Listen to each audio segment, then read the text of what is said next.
I thank you warmly for entrusting me with the Human Rights Council mandate on Cambodia, and I thank all stakeholders deeply for their inputs.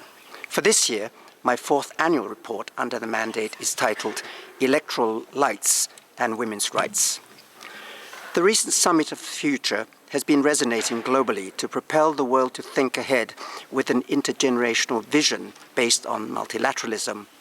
Cambodia's commitment on this front is welcome, and its contribution to peacekeeping, demining, and other humanitarian actions are well recognized. However, there is the intergenerational connection at the national level, which is needed to advance the promises of human rights and democracy dating back to the Paris Peace Agreements in the early 1990s. Since 2023, there has been intra-familial transfer of power from the older generation to the younger generation. This continues vicariously the political grip of those who have been in power for decades without much transparency or democracy. From the angle of credibility, there is a resonant note of caution. Self-invalidation ensues from self-perpetuation, requiring accelerated and systemic correction. Various vexing developments deserve note. First, ambivalent elections. The past year has witnessed 3 elections at different levels in Cambodia. There were elections for the National Assembly in July 2023, Senate elections in February 2024, and Capital Plus elections in May 2024. In the elections for the National Assembly, the majority of seats, 120 out of 125, went to the ruling party, the Cambodian People's Party. And this was almost a foregone conclusion due to the monopoly of power in the hands of that elite and entrenched obstacles blocking alternative voices. For example, before the national elections, the registration of the Candlelight Party, the main opposition party, was turned down by the authorities under questionable circumstances, thus excluding that party from participation in the elections. The authorities demanded that the Candlelight Party produce the original copy of its registration document, which couldn't be found, as a political party, even though the lack of such a document was not an impediment to its participation in the 2022 commune-level elections. Disconcertingly, the elections were far from being free and fair.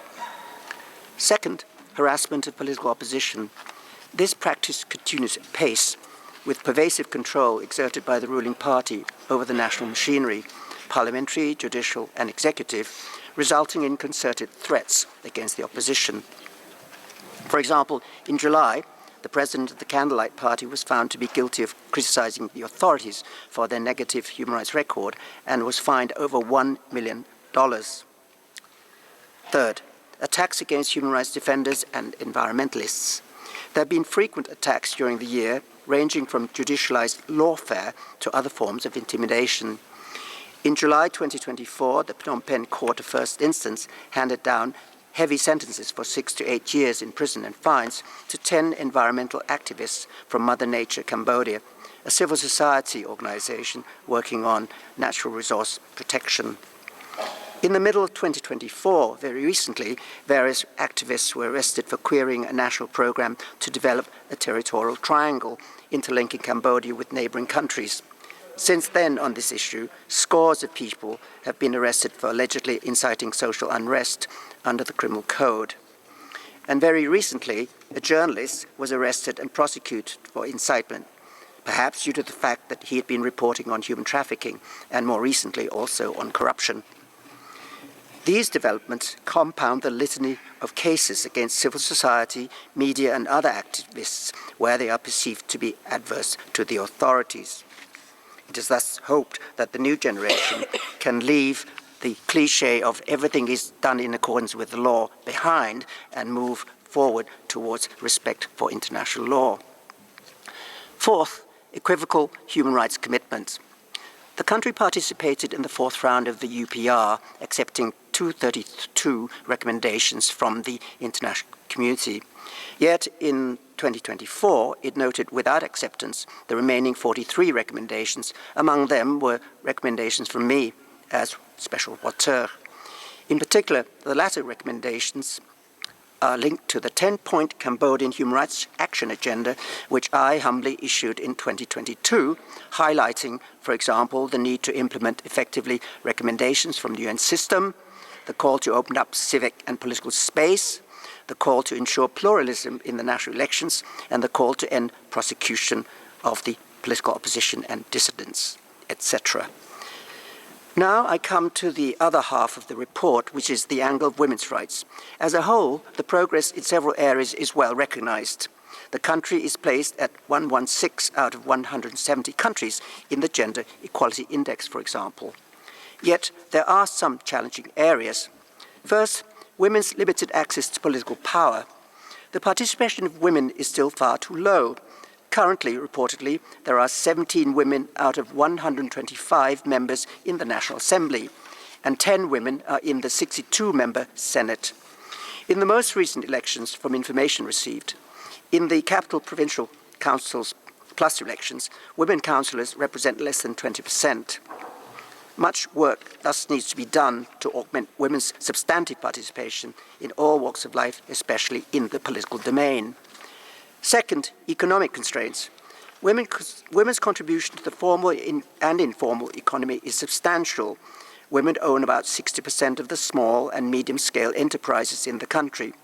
However, the bigger industries and related assets are owned by men. Obstacles to women's participation include the divide between those who control the economy and those who are in the margins, as well as the disparity between urban and rural areas. In addition, a large number of women take out loans which have resulted in massive debts in microfinance. Third, sociocultural discrepancies.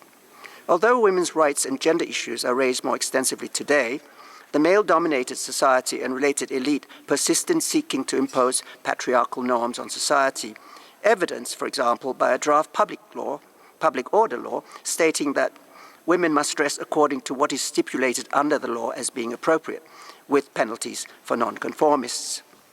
The issue of gender-based violence cuts across the spectrum of society. Also, reform of the domestic violence law, critiqued for being too conciliatory, is awaited. And fourth, intimidation of women's human rights defenders. Women's participation as enablers and protectors of human rights requires special recognition. The country has a range of individuals and NGOs led and run by women who are dedicated to the cause of democracy, human rights, peace, and sustainable development. Yet, regrettably, those who are seen as antithetical to the authorities often bear the brunt of repressive tactics from the top. In sum, there is much that is amiss. A variety of recommendations emanate from this year's report from myself and related updates, deserving, please, resolute attention and action. The 10-point Cambodian Human Rights Action Agenda is ever relevant. Electoral aspirations demand an end to the crackdown on opposition voices and to take the necessary actions to ensure genuine multi-party elections. On women's rights, a possible innovation would be to reform the electoral laws at the local and national levels to implement the so-called sandwich system, alternating women and men candidates on all party lists, particularly in the top half, equitably. Awakened by the clarion call to demonopolize and democratize Cambodia, the world community should thus leverage for effective, politically corrective, and gender transformative change. Thank you. Merci.